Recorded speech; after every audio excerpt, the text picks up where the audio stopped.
जय श्री राम दोस्तों। आज की वीडियो होने वाली है कार्यपालिका, विधायिका और न्यायपालिका पर। आप जानते हैं कि लोकतंत्र के तीन स्तंभ हैं, कार्यपालिका, विधायिका और न्यायपालिका, और चौथा स्तंभ मीडिया है।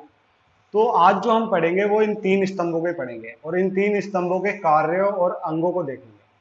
तो अगर मैं इनके कार्यों की बात करूं तो जो कोई भी विधि या किसी भी प्रकार का विधि, कानून, जिसे हम कानून भी कहते हैं, उससे बनाने का कार्य होता है विधायिका का, और उस कानून को लागू करने का कार्य होता है कार्यपालिका का। और अगर उस कानून को कोई नहीं मानता या उसका उल्लंघन करता है तो उसे दंड देने का कार्य होता है न्यायपालिका का। तो किसी भी विधि या बिल या कानून को बनाने का कार्य विधायिका का होता है, और उस बिल को लागू करने का कार्य कार्यपालिका का होता है। और अगर कोई उस बिल को या कानून को नहीं मानता है तो उसे दंड का प्रावधान देने का कार्य न्यायपालिका का है।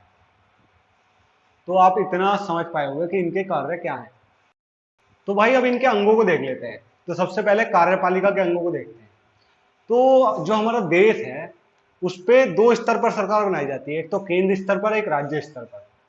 तो जो ये हमारी कार्यपालिका है उसका काम है किसी भी विधि को लागू करना, और ये भी दो स्तर पर विधि को या कानून को लागू करती है, एक तो केंद्र स्तर पर, एक राज्य स्तर पर।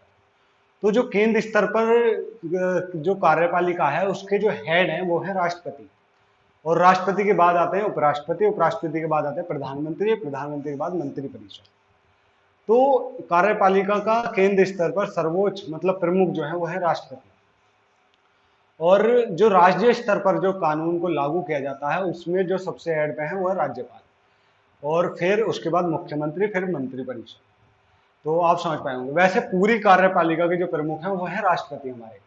और क्या नाम है, एक क्वेश्चन हर बार पूछा जाता है कि राष्ट्रपति को नामिक प्रमुख कहा जाता है, और ऐसा क्यों कहा जाता है। राष्ट्रपति को कार्यपालिका का नामिक प्रमुख कहा जाता है और प्रधानमंत्री को वास्तविक प्रमुख कहा जाता है। तो ऐसा इसलिए कहा जाता है क्योंकि राष्ट्रपति के पास पद और शक्तियां तो हैं, लेकिन वो अपनी पद और शक्तियों का यूज प्रधानमंत्री और मंत्रिपरिषद की सलाह से करते हैं। तो इसलिए राष्ट्रपति को कार्यपालिका का नामिक प्रमुख कहा जाता है, सर्वोच्च कहा जाता है। तो आप इसको समझ पाए होंगे। केंद्र स्तर पर है जो राष्ट्र कार्यपालिका के जो हेड हैं वो है राष्ट्रपति, उनके बाद आ जाते हैं उपराष्ट्रपति, फिर प्रधानमंत्री, फिर मंत्रिपरिषद। राज्य स्तर पर मुख्यमंत्री, वो सॉरी राज्यपाल, मुख्यमंत्री और मंत्रिपरिषद। तो इनका काम है किसी भी विधि या कानून को लागू करने का। तो आप इतना समझ पाए होंगे। तो अब इनके जो कार्यपालिका के जो सदस्य होते हैं उनको भी दो चीजों में डिवाइड किया गया है, एक तो स्थायी सदस्य, एक अस्थायी सदस्य। तो स्थायी सदस्य वो होते हैं जो कि चुने जाते हैं 60 वर्ष या 60 वर्ष से अधिक आयु के लिए, और जो कि सरकारी नौकरी पर होते हैं जैसे सचिव। और जो अस्थायी सदस्य होते हैं वो 5 साल के कार्यकाल के लिए चुने जाते हैं, जैसे राष्ट्रपति, प्रधानमंत्री और मंत्रिपरिषद। तो ऐसे भी पूछ लेता है कि अस्थायी सदस्य और स्थायी सदस्य कार्यपालिका के कौन कौन होते हैं, तो आप याद रखें। तो कार्यपालिका के अंगों को हमने देख लिया, आप चलते हैं विधायिका के अंगों में। तो भाई अब विधायिका की बात कर लेते हैं। तो आप जानते हैं कि विधायिका का काम होता है किसी भी कानून को बनाने का, किसी भी बिल, कानून को बनाने का, और ऐसा वो दो स्तर पर करती है, केंद्र स्तर पर और राज्य स्तर पर। तो जब हम अनुसूची की चैप्टर को पढ़ा था तो हमने उसमें 7वीं अनुसूची पढ़ी थी। तो उसमें 3 सूचियां दी गई थी, एक तो संघ सूची, समवर्ती सूची और राज्य सूची। तो संघ सूची में जो विषय थे उस पर केंद्र सरकार कानून बनाती थी, और राज्य सूची में जो विषय थे उस पर राज्य सरकार कानून बनाती थी, और समवर्ती में ये दोनों सरकार कानून बना सकती थी। तो ऐसा मतलब जो विधायिका है, केंद्र स्तर पर जो कानून बनाए जाते हैं वो संघ सूची द्वारा बनाए जाते हैं, और राज्य स्तर पर जो कानून बनाए जाते हैं वो राज्य सूची से बनाए जाते हैं, राज्य सूची के विषय पर बनाए जाते हैं। और जो समवर्ती सूची में जो कानून के विषय दिए गए हैं उन पे दोनों स्तर पर कानून बनाए जाते सकते हैं, केंद्र स्तर पर भी और राज्य स्तर पर। तो आप समझ पाए होंगे। तो जो हमारी विधायिका है उसमें केंद्र स्तर पर जो कानून बनाती है वो है संसद। संसद द्वारा केंद्र स्तर पर कानून बनाया जाता है। तो संसद के जो 3 अंग हैं, एक तो राष्ट्रपति, लोकसभा और राज्यसभा। और राज्य स्तर पर जो कानून बनाते हैं विधायिका, विधायिका जो राज्य स्तर पर कानून बनाती है वो है विधानमंडल द्वारा बनाए जाते हैं कानून। और विधानमंडल के भी 2 अंग हैं, एक तो विधानसभा और विधान परिषद। तो आप समझ पाए होंगे। और जो लोकसभा और मतलब जो संसद के जो सदस्य होते हैं उनको मेंबर ऑफ पार्लियामेंट कहते हैं, एमपी, और हिंदी में सांसद कहते हैं।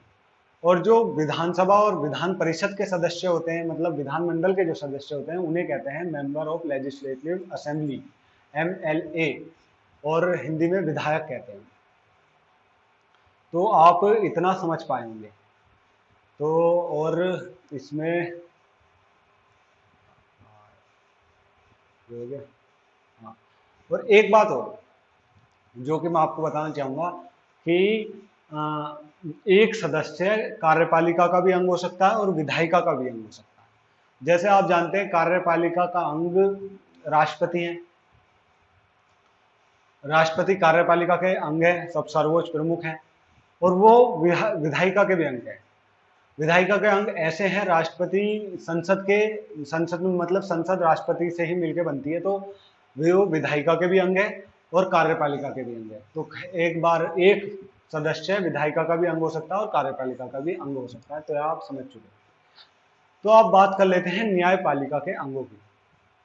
तो अगर जो मतलब कोई विधायिका किसी विधि को बनाती है और कार्यपालिका उस विधि को लागू करती है, तो उस विधि मतलब कानून जब लागू हो जाता है और अगर उसका कोई उल्लंघन करता है और उसे कोई मतलब उसका पालन नहीं करता, तो उसे दंड का प्रावधान देने के लिए न्यायपालिका है, उसे दंड का प्रावधान न्यायपालिका द्वारा दिया जाता है। तो हमारे देश में न्यायपालिका को स्वतंत्र रखा गया है। तो न्यायपालिका के तीन अंग हैं, एक तो सुप्रीम कोर्ट, हाई कोर्ट और डिस्ट्रिक्ट कोर्ट। और अगर आप मतलब केंद्र स्तर पर जो सबसे बड़ा कोर्ट है वो है सुप्रीम कोर्ट, और राज्य स्तर पर जो सबसे बड़ा कोर्ट है वो है हाई कोर्ट। लेकिन ऐसा नहीं है कि केंद्र स्तर के लिए सिर्फ हाई कोर्ट है और राज्य स्तर के लिए सिर्फ वो केंद्र स्तर के लिए सिर्फ सुप्रीम कोर्ट है और राज्य स्तर के लिए सिर्फ हाई कोर्ट है। अगर किसी भी कोई भी व्यक्ति हाई कोर्ट के फैसले से संतुष्ट नहीं है तो वो सुप्रीम कोर्ट में जा सकता है, और अगर वो सुप्रीम कोर्ट के फैसले से संतुष्ट नहीं है तो हाई कोर्ट में जा सकता है। तो इससे ये पता चलता है कि हमारे जो न्यायपालिका है उसको स्वतंत्र रखा गया है। तो आप इतना समझ पाए होंगे, और आप कार्यपालिका, न्यायपालिका और विधायिका को आप बिल्कुल सही से समझ पाए होंगे, और उनके कार्यों को भी और अंगों को भी। तो आज की वीडियो को यहीं ख़त्म करते हैं, और वीडियो को लाइक शेयर सब्सक्राइब करना